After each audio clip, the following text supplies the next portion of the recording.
Nagbabalik po muli ang inyong lingkod at nagbabalita ng mga balitang dapat nating malaman dito sa ating bansa. Ito ang Balitang Pambansa. Atin ngang matutunghayan sa channel na ito kung ano ang nangyayari sa loob ng ating gobyerno at syempre tumutulong na rin sa ating mga mamamayan na malaman ang katotohanan dahil mayroon tayong karapatan na malaman ang tunay na nangyayari sa ating bansa. Ngunit bago natin panoorin ang balita, huwag niyo pong kakalimutan na mag-subscribe sa ating channel at pindutin ang notification bell para lagi kang maging updated sa ating mga bagong videos na ina-upload araw-araw. At sa ating mga solid viewers naman dyan ay maraming salamat naman po sa walang sawang pagsuporta. At syempre, huwag din pong kakalimutan mag-iwan ng like at i-share ang ating mga videos. At kung mayroon ka naman pang opinion, ang ating comment section ay bukas para sa inyong mga hinaing. Ito na nga mga kaibigan, ating panoorin ang buong video. Salamat po muli and God bless!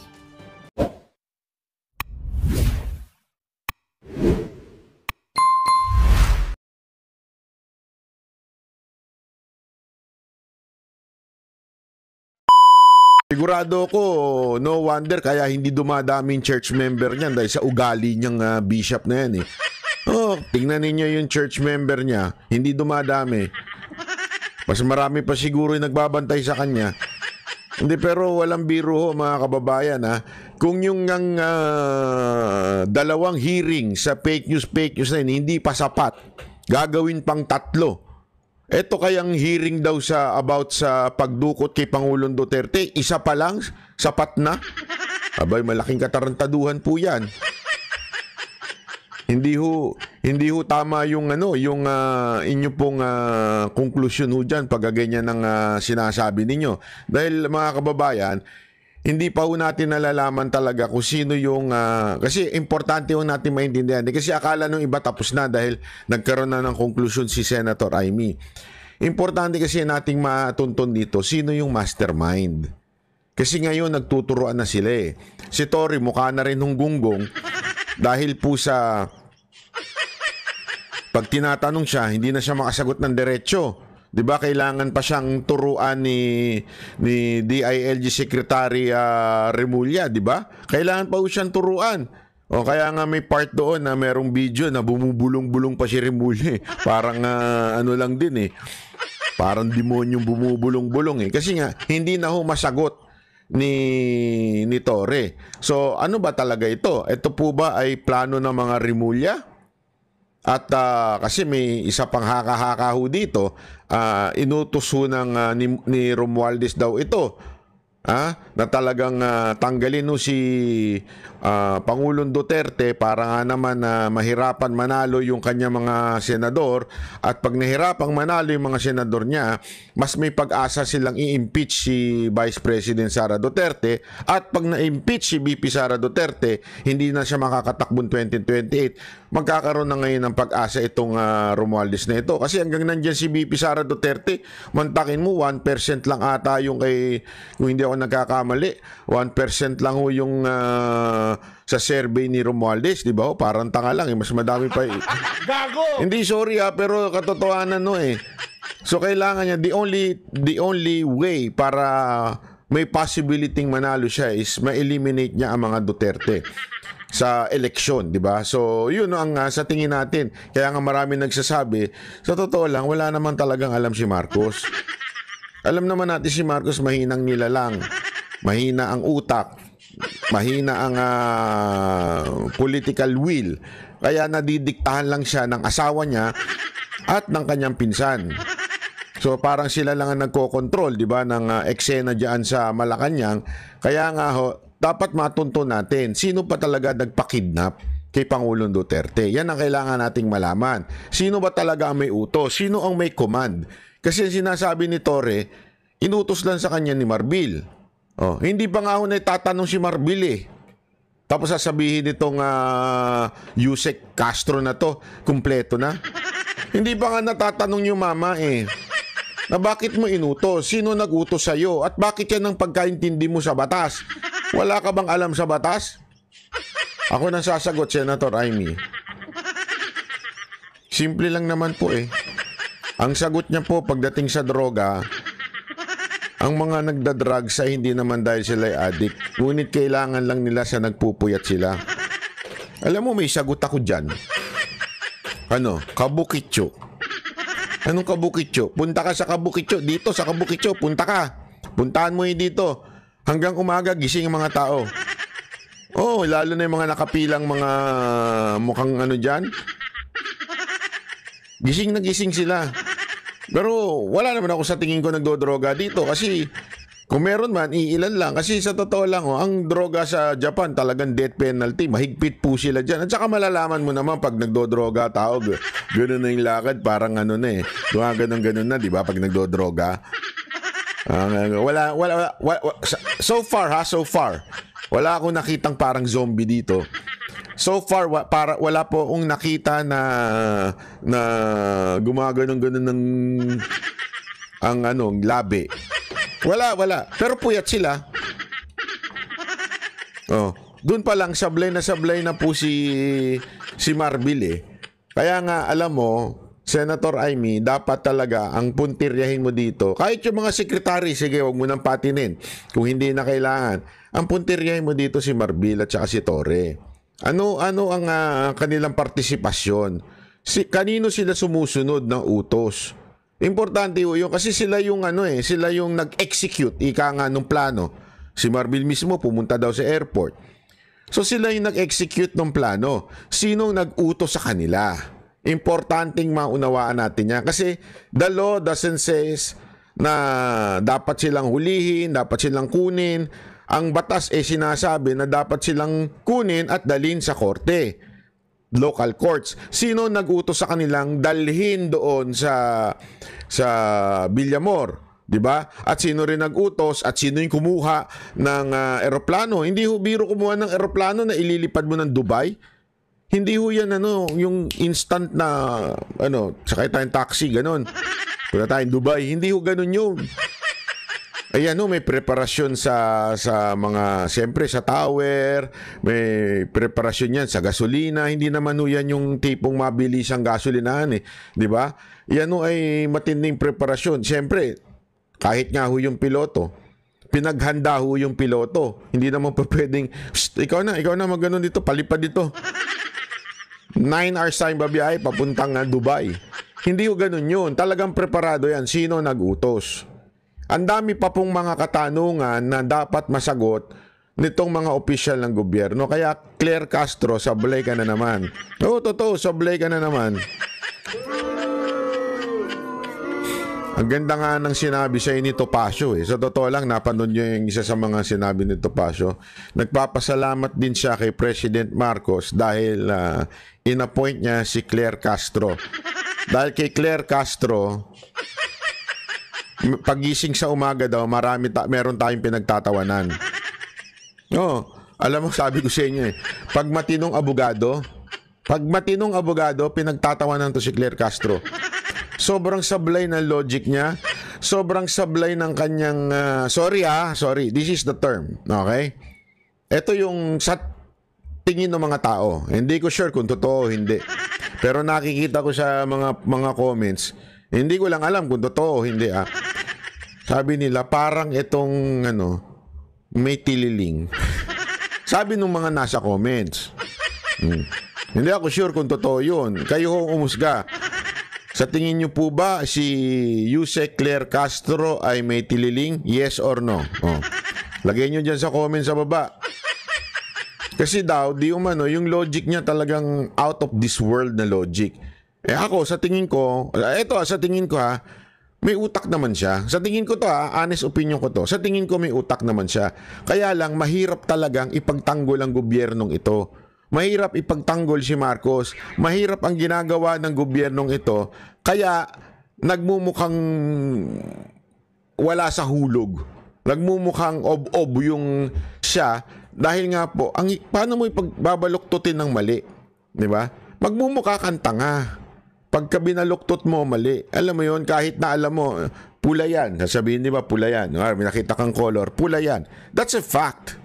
Pero sasabihin mo, hindi pula yan, maroon yan. Paano mo sabi maroon? Hindi, kasi it's a little bit darker than red.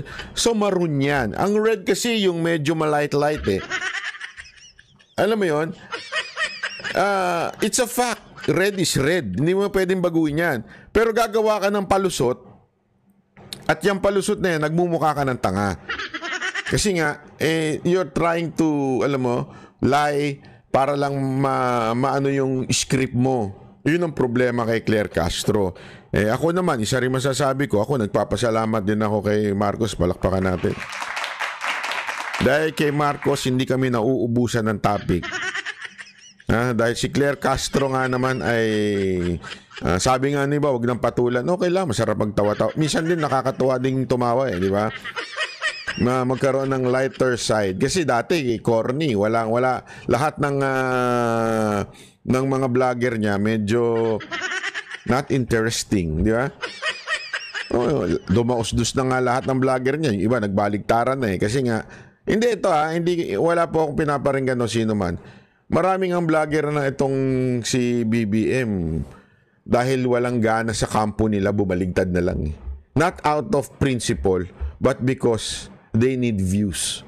May kilala ako dyan. Hindi ko na sasabihin ko sino. Hindi sila nanindigan, kaya sila ngayon nag-a-announce na nabudol daw sila. Kasi sa totoo lang, wala na nanonood pag Marcos ang inilalagay mo. Tingnan mo yung mga vlogger sila, nga na. As in nga. Wala na ho. Alam mo, kaya diyan mo malalaman na umaasenso yung buhay ng mga vloggers na mga tanso, pero wala naman silang views. Doon mo malalaman talaga na they're paid. Di ba? Totoo naman. Yun ang ang siste. Pakinggan natin itong report na to about the second hearing. Tuloy pa rin ang pagdinig ng Senado bukas sa usapin ng pag-aresto mamaya kay yan, mamaya. Rodrigo Duterte. Dumating man o hindi ang mga inimbitahang opisyal ng pamahalaan. Sa inilabas sa pahayag ng Senate Committee on Foreign Relations Chairperson Amy Marcos, ngayong araw, sinabi nito na mahalagang malinawan ang ilang punto at issue sa umano'y legalidad ng ginawang pagsuko sa dating Pangulo sa International Criminal Court o ICC. Nanindigan din ito na hindi sapat ang mga dahilan na ibinigay ng Malacanang upang tanggihan ang imbitasyon ng Senado. Ibinahagi niyang mahalaga. Ayan Eto, ang linaw ng kanyang stand dito, hindi sapat ang binigay na dahilan ng Malacanang. So, if that is the case, Senator Amy, na sinasabi mong hindi sapat yung dahilan ng Malacanang, you have to do something about this. Hindi pa pwedeng tatanggapin mo na lang.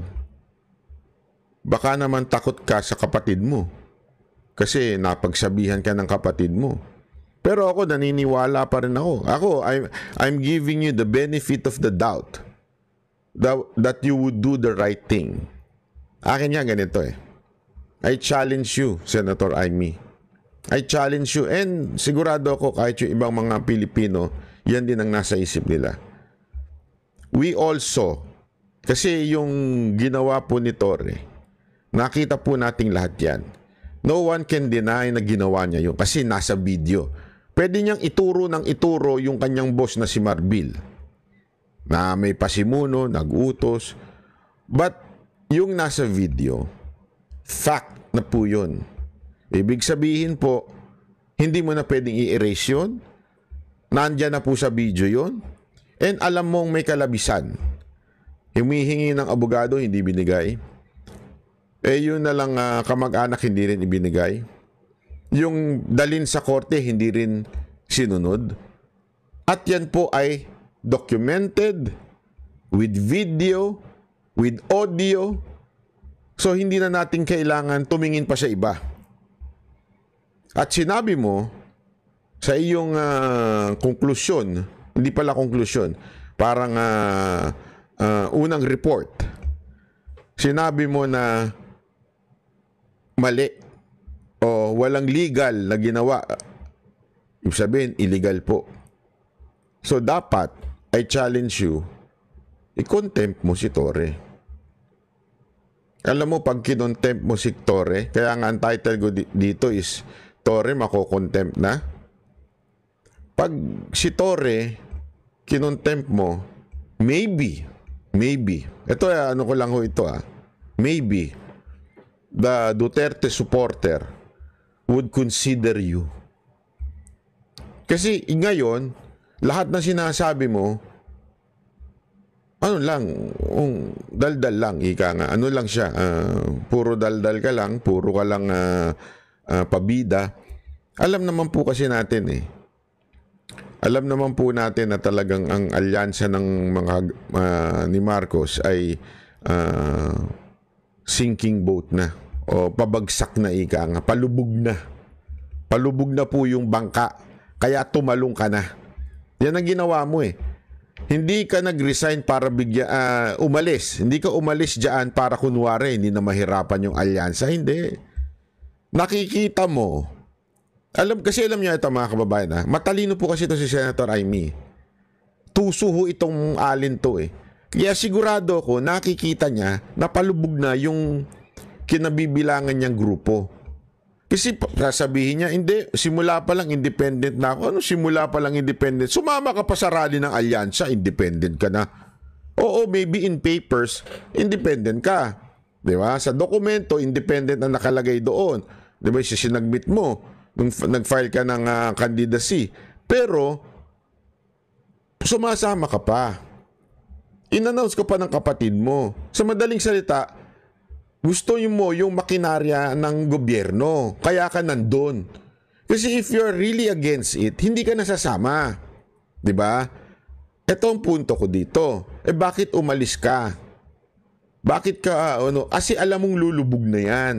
Alam mong wala nang kwenta yung grupo na yan dahil sa kay Marcos mismo. Mali-mali yung ginagawa ng kapatid mo. Alam mo yan. Pero nililigtas mo lang yung kapatid mo.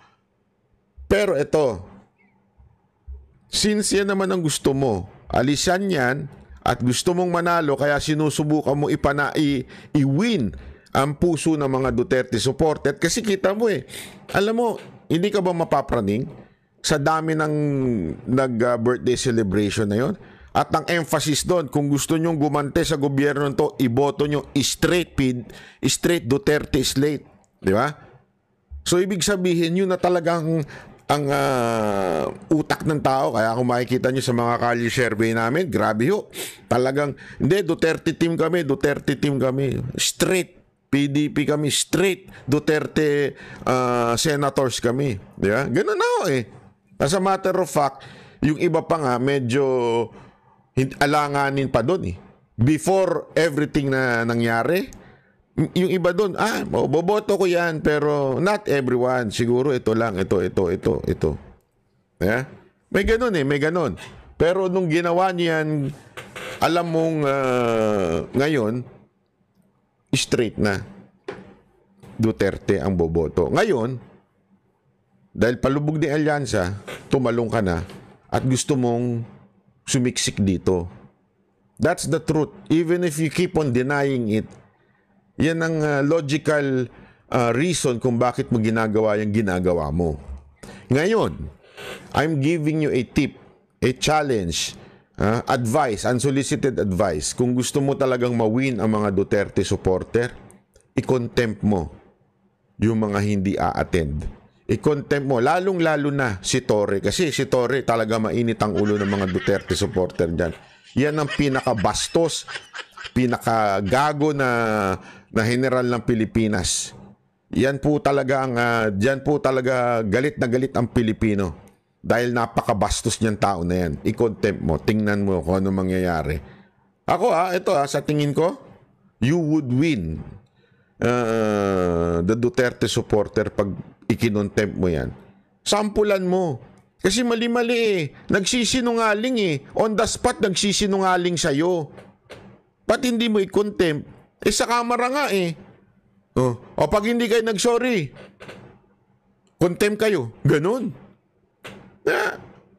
Kung hindi kayo na gano'n, paiiyakin pa yung babae. Ganyan katarantado yung mga congressman na yan Talagang, sabi ko nga, wala talaga Demonyo. Na nag-aanyong makadiyos, pero demonyo naman. Hindi ko sinabing maging ito nga tanga lang Yung salitang tanga lang, ginagawa na nilang issue. Di ba? Pag hindi nag-sorry, contempt. O ikaw, yan hindi lang tanga. Iyan ay lantarang pagsisinungaling. Sinabi mo yan, lantarang hindi sumunod sa batas. Ibig sabihin, may ginawang illegal kasi hindi sumunod sa batas eh. Oh. Tapos hindi mo i-contempt. Ngayon naglalakas loob na hindi pupunta. Eh kung hindi nagpunta, ano mo, isubpina mo. Tulad ng ginagawa nila sa mga vloggers.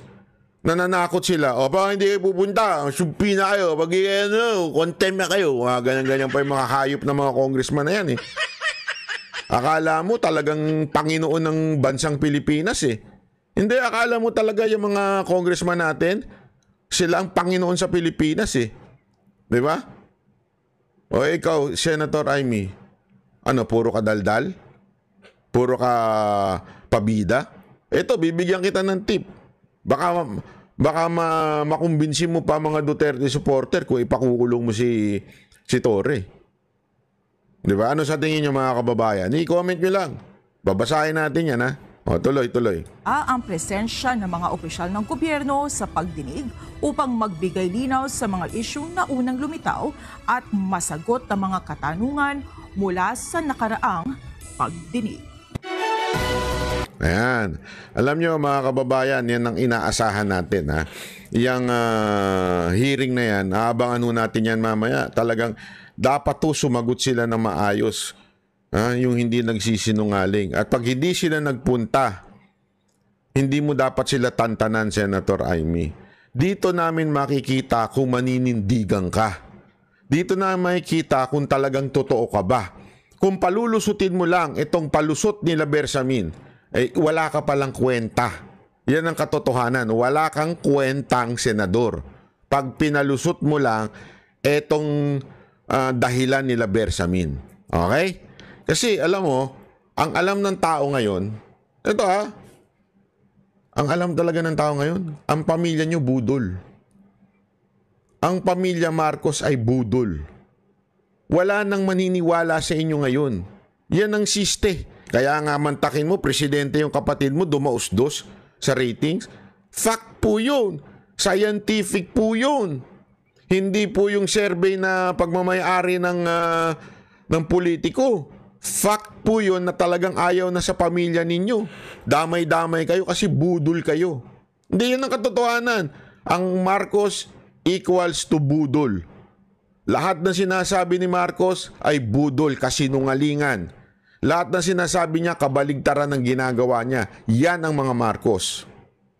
Yan ang alam ng taong bayan. Yung pamilya Marcos ay budol. Okay? Pero alam mo, ngayon meron akong i-introduce sa inyo na pamilya na sa tingin ko may malaking magagawa para po sa ating presidente na si Duterte at kay Vice President Sara Duterte. Alam mo kung sino itong pamilya na ito? Ito, yan. Matagal ko nang sinusubaybayan yan. Actually, kahit nung panahon na pinagtanggol ko pa yan si Madam Cynthia Villar, nung panahon na naglalabanan sila ni, I think it was Subiri, about the speakership. Sabi ko na mas ito si Madam. Hindi kasi alam nyo, itong mga Villar talaga, sila po talaga ay sumusuporta sa mga Duterte ever since. Alam nyo, si Pangulong Duterte ay napakatalinong tao niyan. Nung una, aminado ako, nung nilagay na sekretary sa DPWH itong si Senator Mark Villar, kahit ako medyo siyempre alam naman natin, di ba? May dumudungi sa pangalan ng mga Villar. Napa-question ako doon, parang, alam mo yun. Pero, nagtiwala ako kasi kay Pangulong Duterte. Alam ni Pangulong Duterte na ang masasabi nating hinuhut-hutan ng mga congressman, ng mga senador ay walang iba kung hindi ang DPWH. Alam natin yan. Isa yan sa pinakakurap na departamento ng gobyerno. Diba? Yan o isa sa pinakakurap. O kung hindi man sila ang pinakakurap, diba? Yan po talaga. Yung mantakin mo yung kalsada nga, hindi pa sira, sisirain na para may pera na naman. yung tulay na wala namang tubig, nilagyan ng tulay. Lahat po ng korupsyon nandyan, rock netting, kung ano-ano pa. Di ba? Yan po talagang pinakamatinding korap na departamento. Pero bakit niya nilagay si Senator Mark Villar? Kung alam mong yan ang pinakakorap na departamento ng pamahalaan mo, ikaw si Duterte, alam mo yan ang pinakapinaguhut-hutan ng pera. At alam natin na mahigpit si Pangulong Duterte pagdating sa korupsyon. Diba? Matindi si Pangulong Duterte, sabi niya nga, diba? Bulong-bulungan lang, you're out. Pero bakit niya inilagay ang isang Senator Mark Villar? Kasi may tiwala ho siya sa mga Villar. And in fairness naman po sa ginawa ho ni Mark Villar, grabe ho ang bill. Yun nga lang, pinatigil ni Marcos kasi nga walang kwenta. Pero aminin natin sabi nga 'di ba yung panahon ni Mark Villar yan yung age of infrastructure. Talagang golden age of infrastructure po yung panahon ng ni Pangulong Duterte, bill. At laking part po ni Villar ho dyan. Kaya nga itong mga statement nila to, tulad nito ni dating Senator Manny Villar, former Senate President, it was my hope that former President Rodrigo Duterte would have an opportunity in defend himself in our courts under the protection of our country's rule. Diba?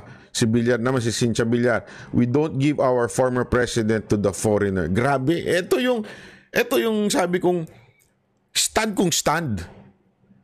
Sandali mga kababayan. Yung ibang mga senador dyan na tinaas ang kamay ni Pangulong Duterte, asa na ngayon? Di ba? Hindi ko na lang babanggitin mga pangalan nila. Katulad nila Tolentino, nila Chis Escudero. Hindi ko na babanggitin.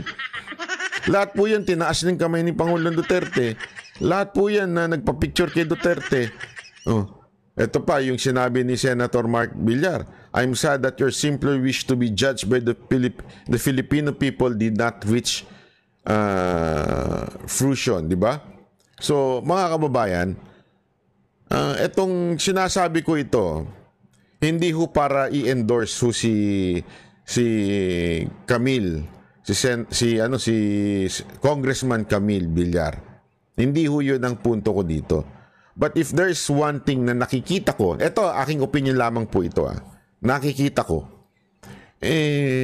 mukhang makakatulong ito. Kasi alam naman po natin na not everyone maaaring pumasok sa PDP slate o Duterte slate. Not everyone. Maaaring may ilan, pero gayon pa man ikakampanya natin to, ilalaban natin to. At the same time, kulang pa.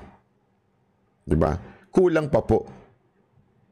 And I think, kung pumasok ang isang Villar, tapos senador si Mark Villar, senador din si Cynthia Villar, senador pa ito, there's a big chance. Ako sa tingin ko there's a big chance hindi ma-impeach si VP Sara Duterte. 3 Villar ang naandoon. Remember that. In history of this Villar, hindi ho sila yung katulad ng iba dyan ng balimbing, palipat-lipat. Hindi. May paninindigan ako nakita sa kanila noon pa. And ang lakas ng kutob ko, that this will help the Duterte. Yun yung sa akin Yun lang yung nababasa ko at nakikita ko upon studying sa mga Villar. At inobserbahan ko na sila noon pa Mukha talagang may possibility na pag ito nanalo pa, dagdag ito sa boboto ng no. Ibig sabihin ng no, hindi impeach si VP Sara Duterte sa Senado. And I think in the proper time, malaking tulong nito pag ito'y tumakbo si VP Sara Duterte sa pagkapangulo. Hindi. Again, I am not campaigning for Senator or for Congresswoman Camille Villar, pero try to think about it. I'm not convincing you to vote. Try to think about it, and most especially, mag-research po tayo. I-research po natin ito. Tingnan natin ang kanilang mga track record kung ano ba talaga ang ginawa nito sa mga Duterte at kung anong suporta ang ginawa. Although, Sabi nga ni iba, alyansa